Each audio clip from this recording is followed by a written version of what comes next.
Olá pessoal, tudo bem? Vou gravar de novo para vocês aqui o vídeo. Eu tinha gravado no sábado, porém eu esqueci de ligar o microfone e aí saiu sem áudio nenhum. O vídeo estava excelente, eu tinha respondido todas as perguntas, 45 minutos de respostas e esqueci de ligar o microfone. Mas então vamos gravar novamente, tá bom? Essas respostas são em relação às perguntas que foram feitas via Instagram, tá? Em relação ao transplante capilar. Então vamos começar. Depois do transplante pode voltar a ter queda de cabelo? Pessoal, é muito importante, é uma coisa que eu friso sempre, tá? E repito sempre. A gente não pode confundir transplante capilar com tratamento de calvície, tá? As duas coisas, elas são conjuntas, tá? Elas se somam. O transplante capilar, ele não vai curar a genética do paciente em relação à calvície, tá? Ele vai recuperar as regiões onde o paciente já está calvo. Então, vamos supor, eu tenho essas entradas aqui e vou fazer um transplante capilar. Eu vou colocar fios transplantados nessa região, fecho minha entrada, fico com o cabelo legal. Esses fios transplantados não vão cair nunca mais. Porém, o resto dos fios que eu tenho, tá? Por eu ter tendência à alopecia androgenética, por eu ser portador da alopecia androgenética, esses outros fios, caso eu não trate, eles vão cair, tá? Então, o fato de fazer o transplante capilar não libera o paciente de fazer tratamento. Por quê? Porque só os fios transplantados não caem, porém os outros podem continuar com queda. E se continuar com queda, vai haver novas áreas de calvície, haverão novas áreas de calvície, e com isso o paciente vai precisar de um novo transplante. Lembrando que a área doadora, ela não se renova.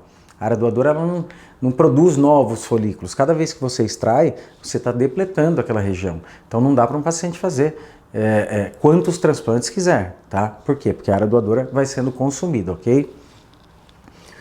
Em relação ao body hair transplant, o paciente está perguntando aqui se deixa cicatrizes da onde foi removido, do tórax ou da barba, tá? Pessoal, isso vai depender muito da forma que foi extraído isso aí, tá? Por quê? Toda agressão à pele vai promover uma cicatriz, não adianta. Todo corte que você fizer, todo machucado, vai formar um tecido cicatricial. A qualidade dessa cicatriz vai depender do quê? Do tipo de cicatrização que o paciente possui e também do tipo de agressão que foi feita ali na pele. Para nós fazermos o body hair transplant, eu utilizo um punch de 0,75, que é muito fininho, tá? Então é uma injeçãozinha. Eu vou remover com punch 0,75 e por ser muito pequena a injúria ao tecido ali, não vai haver formação de cicatrizes visíveis, tá? Então eu nunca tive nenhum tipo de problema de visualizar cicatrizes da região onde a gente extraiu no body hair transplant, tá? O que o paciente tem que tomar muito cuidado, tanto no transplante capilar quanto no body hair transplant, é em relação à exposição solar. Então a gente pede que evite por 30 dias exposição solar prolongada, tá? E caso haja exposição, que se utilize de proteção, tá? No caso do tórax, uma camiseta com filtro V ou passar bastante filtro solar. No caso da barba também, embora seja uma região que não fica tão exposta, tá? Também tem que ter esse cuidado, tá bom? Aqui, em relação ao body hair transplant, também é uma pergunta, se quando é retirado do peito ou da barba se tem rejeição. Pessoal, todo transplante capilar, seja ele o body hair transplant ou extração de unidades foliculares da cabeça, eles são autólogos, ou seja, do indivíduo para o próprio indivíduo. Então a gente só remove tecidos do próprio indivíduo. Com isso, não há risco de rejeição nenhuma, tá bom? Aqui, uma pergunta repetindo aquela lá, se a alopecia androgenética, se fizer o transplante, tem risco de cair. Então, só frisando novamente, os fios transplantados, por serem removidos de uma região onde os folículos, eles não têm receptor para o DHT. DHT é o dihidrotestosterona, que é o hormônio que faz o fio de cabelo atrofiar e acabar caindo. Como esses fios daqui, esses folículos daqui não têm receptor para esse hormônio, não há essa ligação, então esses fios daqui são permanentes, tá? Por isso que todo mundo que a gente conhece, por mais calvo que seja, sempre mantém essa região aqui. E por isso que essa é a região de escolha, para que o transplante seja permanente. Porém, os outros fios não transplantados continuam com aquela mesma genética que tinham de cair, por isso que é necessário o tratamento. Aqui está perguntando em relação ao uso do testosterona via gel, tá? Para reposição hormonal, se tem que aumentar a dose da finasterida quem está fazendo a reposição. Pessoal, a dose da finasterida para tratamento de calvície é 1 mg, tá? 1 mg via oral uma vez ao dia, independente do que o paciente está utilizando ou não. A reposição hormonal, a gente entende como o quê? Um paciente que tenha uma deficiência hormonal e vai estar sendo ofertado um hormônio O ideal é que seja bioidêntico para que o organismo reconheça como se fosse um hormônio do próprio corpo, tá? No intuito de manter os níveis normais de hormônio, no caso do testosterona. E não para manter os níveis muito altos, tá bom? Nesse sentido de elevar o testosterona demais, é mais no intuito do quê? De anabolismo, tá? De fazer musculação e crescer. Nesses casos, tá? Que é o uso de esteroide mesmo para hipertrofia, eu aconselho o paciente. Primeiro, eu aconselho o paciente a tomar muito cuidado com isso, tá? Então, é uma coisa muito perigosa. Caso vá fazer, que procure um profissional, um médico extremamente capacitado para acompanhar e direcionar. Jamais fazer isso aí sozinho, tá?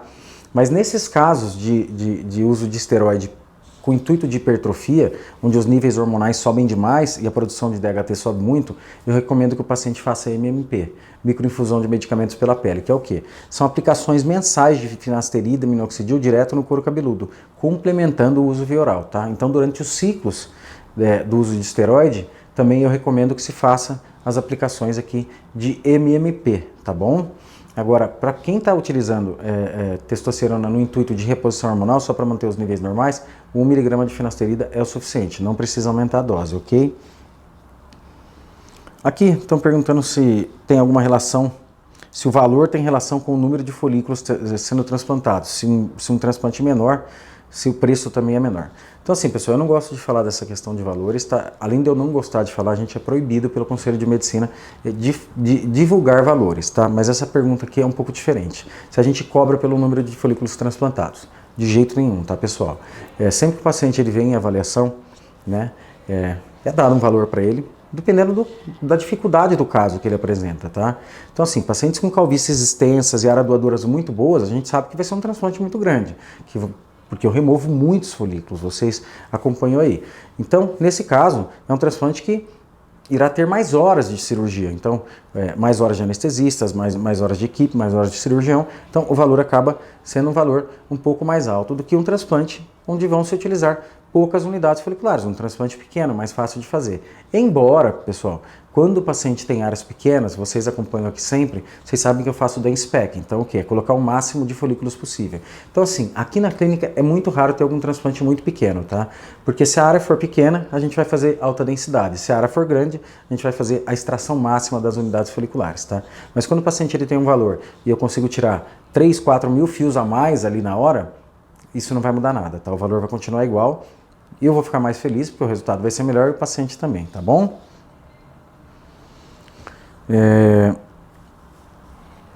Quantos fios tem 1 centímetro numa região normal?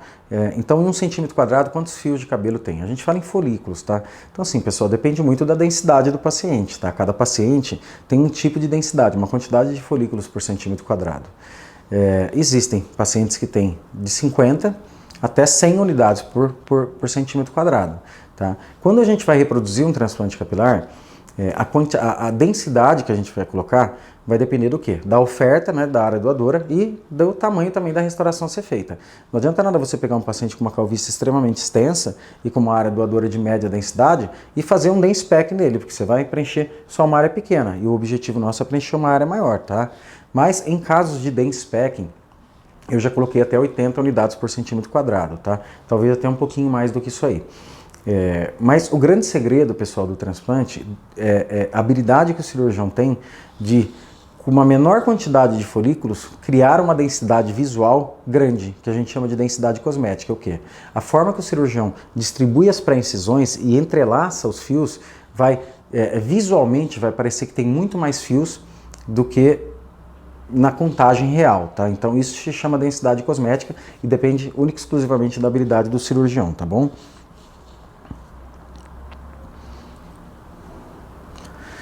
Aqui a pessoa estão perguntando se a pessoa que se submete a essa cirurgia, quanto tempo depois ela terá que se submeter de novo a uma nova intervenção? Pessoal, vai depender, tá? Primeiro tem casos que são extremamente extensos e a gente já avisa o paciente que não dá para preencher tudo numa vez só, tá? Que ele necessita de 2 transplantes. Eu sempre tento preencher tudo numa vez só, vocês que acompanham sabem. Então eu sempre faço o maior transplante possível, consigo várias vezes preencher calvícies extremamente extensas com um procedimento só. Mas tem alguns casos que a gente precisa programar em 2 vezes, tá? Mas em relação à pergunta que eu acho que é assim, você faz um transplante agora, depois de quanto tempo você precisa fazer um novo transplante? Pessoal, fazendo um primeiro transplante bem feito, cobrindo todas as regiões de calvície com boa densidade, preenchendo áreas de segurança, né, onde o paciente já tem uma pequena atrofia, mas ainda não tem calvície, e você transplanta nessas regiões para proteger, e o paciente segue o tratamento rigoroso pós-transplante, tá? Que na verdade é um tratamento super simples, finasterida, minoxidil, é muito provável que ele não precise de um novo transplante por muito tempo, tá? A gente não tem como afirmar que será para sempre, porque a resposta ao tratamento também depende de cada pessoa, mas é muito provável, tá? O nosso objetivo é que esse paciente não precise de um novo transplante por muitos e muitos anos, tá? Talvez nunca. Aqui está perguntando se quem tem problemas de muita oleosidade na pele, se pode fazer a cirurgia. Pode, tá? E a gente tem meios de controlar isso aí, tá bom? Tanto o couro cabeludo oleoso quanto pele oleosa não são contraindicações, tá?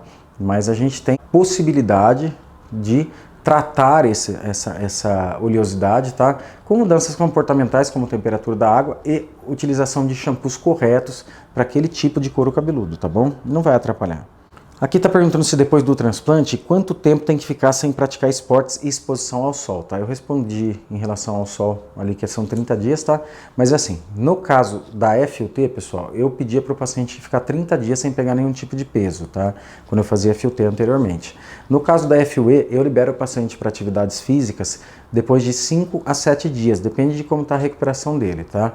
A única coisa que eu peço é que nessa atividade física não tenha exposição solar.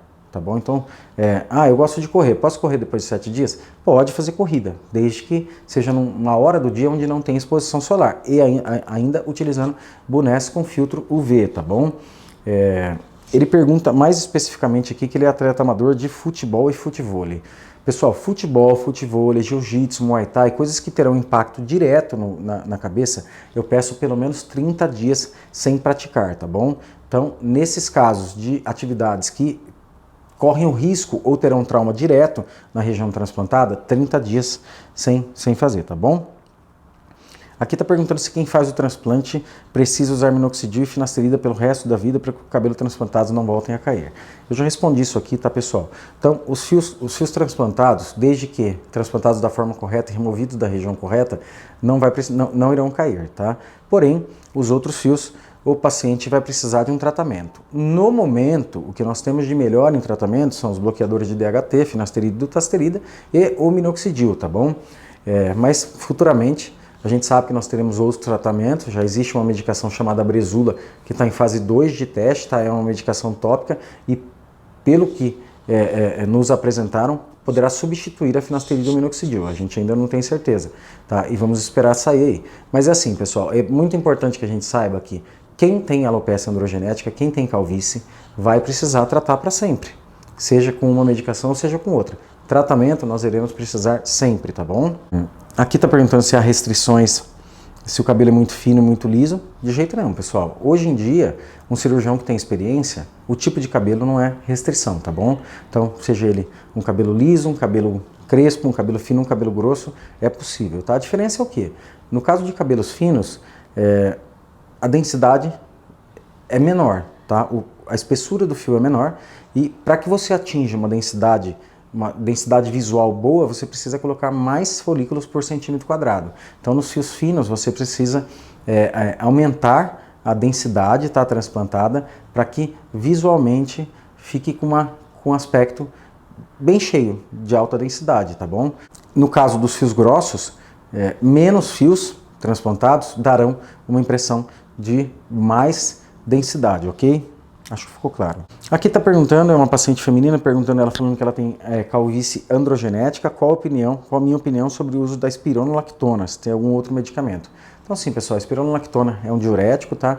E ele é utilizado sim para alopecia androgenética feminina, para diminuir o processo de queda, tá? Porém, na minha opinião, existem medicações melhores com menos efeitos colaterais, tá? Então, é muito raro eu utilizar a espironolactona, só realmente quando a gente já entra com um tratamento padrão, seja finasterida, dutasterida, minoxidil, e você ainda não tem uma resposta plena, aí você tem mais essa opção de utilizar, tá? Mas é muito raro eu colocar a espironolactona, mas é uma medicação usada para para tratamento de calvície. Aqui está perguntando quais são os benefícios da MMP, tá? Da microinfusão de medicamentos pela pele, e se tem vantagens em relação ao via oral, tá? As vantagens são o que, pessoal? Para pessoas que não conseguem ter frequência na utilização da finasterida via oral e do minoxidil, o MMP garante que essa pessoa irá ter um tratamento adequado, porque uma vez ao mês ela vai na clínica, é feita a aplicação e depois ele não precisa fazer mais nada, tá? Em relação à eficácia, tá? Eu acho que os dois são bem semelhantes, tá? Eu já tive a oportunidade de fazer os dois, tá? Em separado. Eu utilizo a finasterida há bastante tempo, vocês sabem disso aí, agora estou com a dutasterida, mas eu utilizo há mais de 20 anos e em alguns momentos já parei a utilização da finasterida para fazer só o MMP, para ver se tinha algum tipo de piora ou de melhora, e eu acho que os dois são bem equivalentes, tá? Uma outra vantagem do injetável é o quê? Para pacientes que têm muita preocupação em utilizar a medicação via oral, que tem medo de ter efeito colateral, o injetável ele não causa nenhum tipo de efeito colateral, não tem a possibilidade de causar nenhum tipo de efeito colateral. Aqui está perguntando se mulher pode fazer o procedimento, se tem que raspar a cabeça. Pessoal, a gente faz normalmente em pacientes femininas, eu já mostrei para vocês alguns casos de calvície feminina, tá? E de restaurações. Claro que a proporção ainda não é tão grande quanto a proporção de homens, tá? As mulheres estão tomando mais conhecimento agora que é possível fazer a restauração. E como na calvície masculina, pessoal, o que depende é o que? A área doadora. Independe o grau de calvície. A mulher pode ter uma calvície bem extensa, tá? A perda da parte frontal, da linha frontal, do tupete. Se ela tiver uma boa área doadora, a gente consegue fazer a restauração, tá? E vai ficar um resultado tão bom quanto nos homens. Se a gente raspa ou não, pessoal, não raspa, tá? Não raspa como no transplante masculino.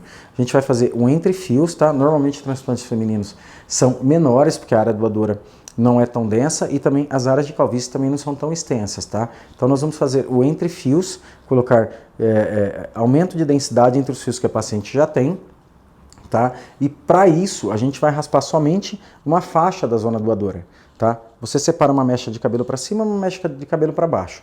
Raspa no centro, tá? E depois que você termina, quando prende o cabelo não dá para ver onde foi raspado e quando usa solto também não dá para ver onde foi raspado, tá bom? Então é um transplante muito semelhante ao transplante masculino, com a diferença que a gente não raspa a região de cima, porque socialmente ia ficar muito difícil de ser aceito, tá? Aqui tem uma outra coisa, voltando em relação ao tratamento. O paciente está falando que quando ele usa finasterida e minoxidil, o cabelo dele fica 100%. Fica ótimo, tá? Não tem mais queda, nada. E se ele parar o tratamento, vai voltar a acontecer? Claro que vai, tá? É o que eu falei, a calvície não tem cura. Ela só tem controle. Uma vez que você suspende as medicações, o DHT volta a ser produzido e com isso a atrofia vai continuar e a calvície progredir, tá? Então, assim, tratamentos devem ser feitos contínuos, tá, para calvície. Aqui está perguntando a relação entre diabetes e a pega dos enxertos, tá? Se o paciente diabético vai ter uma menor pega dos enxertos. Pessoal, na verdade, o diabetes não é uma contraindicação ao transplante capilar e nem a outras cirurgias, tá? O que é uma contraindicação é o diabetes descontrolado, tá? Então, quando a gente vai operar um paciente, sempre, independente dele ter ou não alguma comorbidade, a gente pede pré-operatórios, isso é obrigatório. No caso do diabético, a gente pede um exame que chama hemoglobina glicada. Ela vai demonstrar o perfil glicêmico desse paciente nos últimos 90 dias e vai ver se o paciente está estável, se a diabetes está bem tratada ou não. Estando bem tratada, o transplante vai correr da mesma forma que ocorre com uma pessoa normal. E a evolução vai ser tão boa quanto. Agora, um paciente com diabetes descompensado, a gente não opera, tá bom? Ele precisa compensar primeiro essa diabetes. Aqui está perguntando se fazendo um tratamento, né, preventivo, se diminui a chance de fazer transplante. Sem dúvida nenhuma. Quando o paciente começa a apresentar sinais de alopécia androgenética, se ele iniciar o tratamento precoce, ele provavelmente vai manter aquela qualidade que ele tem no momento capilar, tá? E não vai precisar de um transplante. Pode ser, pessoal, que mesmo em tratamento evolua, mas evolua de forma muito mais lenta, tá? Como no meu caso, comecei a tomar medicação com 20 anos. Eu já tinha um pouquinho de entrada, sempre tive. Essa entrada aumentou um pouquinho nesses outros 20 anos, tá? Eu tô com 41, então ela aumentou, mas não chegou a um ponto de desenvolver calvície. Tá? Por quê? Porque a medicação controlou bem, só não estancou 100%, mas segurou muito, muito, muito. Aqui está perguntando qual é a frequência da MMP, tá? Para não perder a densidade. Então, assim, pessoal, o protocolo para MMP, microinfusão de medicamentos pela pele, é de 30 em 30 dias a aplicação, tá bom? A mesoterapia, que é aquela que aplica com agulhinha, o protocolo já é de 15 em 15 dias, tá? As drogas são as mesmas, porém a forma de infiltração é diferente. Aqui está perguntando se fazendo uma cirurgia com muitas unidades foliculares, se futuramente pode fazer outra. Então assim, pessoal, tudo vai depender de como foi feita a extração, tá? Se foi uma extração consciente, se o cirurgião tinha habilidade, não perdeu unidades foliculares, não causou um overharvest na área doadora, esse paciente vai ter área doadora para um novo procedimento, sim, tá? Talvez não tão grande quanto o primeiro, porque nem vai necessitar, né? Mais focal, mas terá área doadora sim, tá bom? Aqui está perguntando se o uso de creatina para musculação se acelera a queda. Pessoal, não acelera, tá? Até onde eu sei, nunca vi em nenhuma literatura dizendo que a creatina pode causar aceleração do processo de calvície, tá? Aqui está perguntando se pode usar dutasterida no tratamento da calvície. Pessoal, a dutasterida é um tratamento que a gente chama de off-label, tá? Ele não está no protocolo ainda no Brasil, tá? O protocolo ainda é finasterida, porém a gente sabe que a dutasterida tem um efeito mais forte, tá, que a finasterida, e conforme foi apresentado no congresso que eu fui em Bangkok, um estudo grande, tá, comparando o uso da finasterida com a dutasterida, os efeitos colaterais foram muito semelhantes, tá, então a porcentagem de efeitos colaterais foram muito semelhantes, baixos nas duas medicações, tá. Então assim, tem muita gente utilizando dutasterida para tratar calvície com excelentes resultados. Eu mesmo estou utilizando dutasterida, tá? Eu estou utilizando para mim a dutasterida, tá? E realmente estou achando bem satisfatório. Não tive efeito colateral nenhum, como nunca tinha tido com a finasterida, tá bom? Aqui pergunta se caspa ou dermatite no couro cabeludo prejudica o transplante. Pessoal, prejudica, tá? Se tiver com um processo muito ativo, a gente pede para o paciente tratar primeiro, tá bom? Agora, se é um paciente que desenvolveu uma dermatite seborreica pós-transplante, a gente simplesmente vai tratar, tá? Com shampoos específicos, às vezes até entrar com medicação via oral. E no caso de pacientes que não fizeram o transplante, mas possuem dermatite seborreica, a dermatite seborreica, que é um processo inflamatório do couro cabeludo, ela acelera o processo de queda dos fios, sim, tá? Então, quem tem dermatite seborreica, quem tem caspa, precisa tratar, tá bom? Aqui perguntando qual anestesia utilizada. Pessoal, a anestesia é local, porém é feito junto com a anestesia local uma sedação. Sedação é o quê? O anestesista faz uma droga na veia do paciente para o paciente permanecer dormindo durante todo o procedimento e não lembrar do procedimento, tá? Então ele não fica sentindo que são 7 horas de cirurgia, ele simplesmente fecha o olho, quando acorda já acabou. Não são todas as clínicas que utilizam sedação, tá, pessoal? Aqui na nossa clínica todas as cirurgias são feitas com sedação, porque eu quero que o paciente tenha uma experiência agradável em todos os pontos, tá? Desde o primeiro atendimento que ele teve até o último dia que ele passou aqui em retorno e contando também com a cirurgia. Não quero que seja uma experiência desagradável, tá? E para isso tem que ser sedado, porque fazer essa cirurgia, o transplante capilar sem sedação, acordado, é realmente muito, muito sofrido, tá? São 7, 8 horas de procedimento, o paciente fica angustiado, a posição da maca, chega uma hora que não tem mais posição, tá? Então realmente eu acho que a sedação é extremamente importante para garantir qualidade no procedimento, para garantir uma boa experiência para o paciente, que seja uma cirurgia confortável e ele não perceba nada, tá?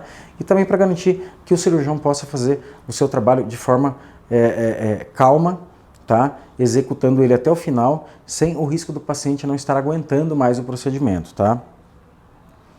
Se cabelo bem crespo pode fazer transplante, já falei lá para vocês, tá? Vai depender muito da habilidade do cirurgião. Sem dúvida nenhuma, cabelos crespos são bem mais difíceis, não são todos os cirurgiões que fazem, tá? Porque a raiz é bem curva, então tem que ter uma boa prática para extrair, mas são transplantes que dão um excelente resultado, tá bom? Agora está perguntando aqui se o uso de finasterida a longo prazo causa efeito colateral. Pessoal, a finasterida é uma droga que a gente conhece ela muito, tá? Uma droga que já está há mais de 25 anos no mercado, tá? Então ela já foi estudada sobre todos os aspectos e continua sendo uma droga segura, tá? Não há descrição, tá? Pelo menos nas literaturas mais fiéis, de problemas com o uso prolongado da finasterida. É claro que é uma medicação de uso contínuo que o paciente está usando sempre e é bom que ele seja monitorado, tá? Ele precisa ser monitorado por um médico, mas é uma medicação bem segura, tá? Que é feita para ser utilizada a longo prazo mesmo, tá bom? Aqui está perguntando se temperaturas baixas podem atrapalhar a cicatrização. De jeito nenhum, tá, pessoal? Pelo contrário.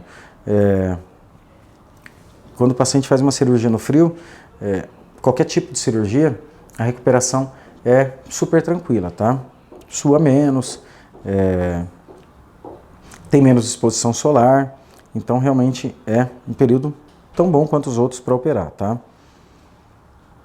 Aqui está perguntando se a prevenção da calvície é por idade ou pelos primeiros sinais. Sem dúvida nenhuma, tá? Pela genética do paciente e pelo aparecimento e diagnóstico da alopecia androgenética, tá? E não pela idade.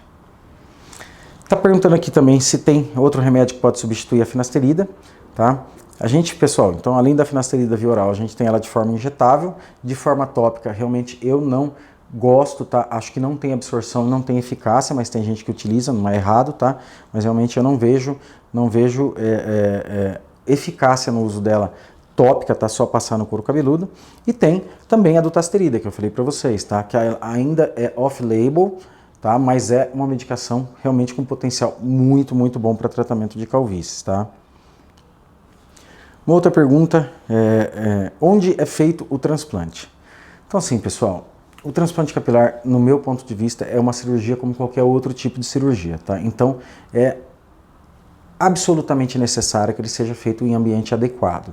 Aqui, quem conhece, nós construímos um hospital, tá? Um hospital dia focado só em transplantes capilares. Então, nós temos centros cirúrgicos de nível hospitalar, não vai ter diferença nenhuma do nosso centro cirúrgico com o centro cirúrgico do Einstein, por exemplo, em matéria de equipamentos, de segurança, de suporte para a manutenção da vida sob qualquer hipótese, tá? Então, no meu ponto de vista, realmente precisa ter uma infraestrutura de nível hospitalar, tá? Para fazer esse tipo de procedimento, tá?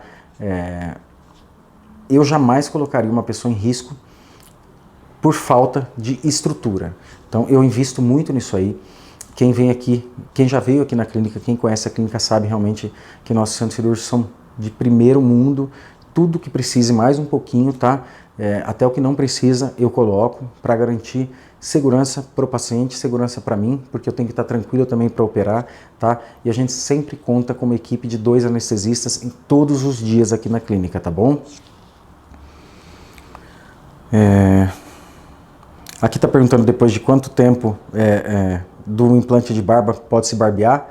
Então, pessoal, eu libero para barbear com maquininha depois de 15 dias e com gilete, né? Eu chamo de gilete, mas na verdade é com lâmina de barbear depois de 30 dias, tá? Eu pulei uma pergunta bem bacana aqui. Há casos compatíveis de transplante de uma pessoa para outra? Pessoal, existe se forem gêmeos idênticos, tá? Então, uma vez num congresso, eu vi a apresentação de um caso bem bacana. 2 gêmeos idênticos, univitelinos.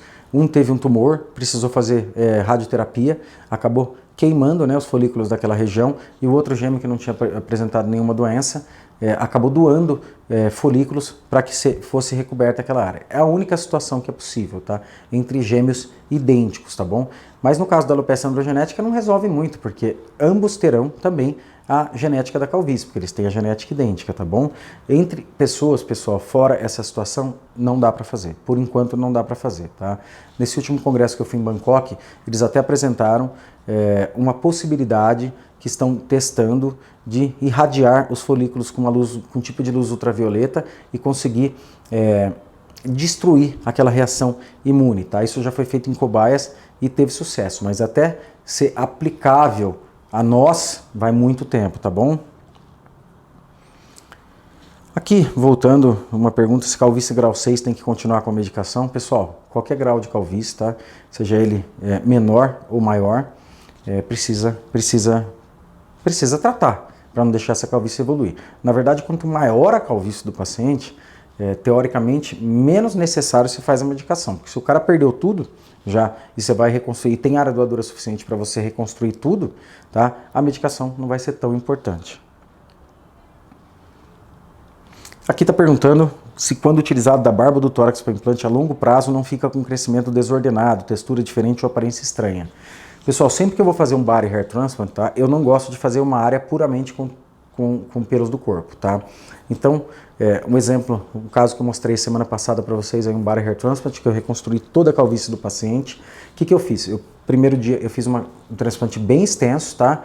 Com fios de cabelo mesmo do paciente. Então eu explorei muito bem a área doadora dele, preenchi tudo aqui com bastante densidade e a região da coroa com menos densidade. No outro dia eu extraí os pelos da barba e do tórax e coloquei entre aqueles fios que eu já tinha transplantado na região da coroa. Então eu misturei folículos capilares com folículos de pelos para que não ficasse uma área puramente só de pelos, tá? Dessa forma, a densidade que esses fios tirados do tórax e da barba vão dar vai ser muito, muito boa e entre os outros fios não vai ficar muito perceptível, tá? Então eu não gosto de fazer uma área puramente com fios do tórax ou da barba. Aqui, a última pergunta, o paciente está falando que ele tem fio bem ralo em cima, cabelo bem ralo em cima. Se ele espera cair tudo para fazer a cirurgia ou seria melhor fazer antes? Pessoal, isso aí não vale a pena, tá? Muita gente pensa isso, vou deixar cair tudo, depois eu faço o transplante. Não, pessoal, porque às vezes nem dá para fazer o transplante, tá? Se a calvície evolui demais e a área doadora não é muito boa, tá? Você pega num estágio que já não dá para fazer mais, não tem área doadora suficiente para fazer esse transplante, tá? Então, sempre o melhor é o quê? Tentar combater a progressão da calvície. Então, nunca deixar os fios cair, tratar para evitar a progressão e, quando possível, restaurar, tá? E manter o tratamento, tá bom? Pessoal, essas foram as perguntas que fizeram a semana passada. Vamos ver se eu consigo repetir essas perguntas e respostas mais para frente, tá bom? Um beijo para todos.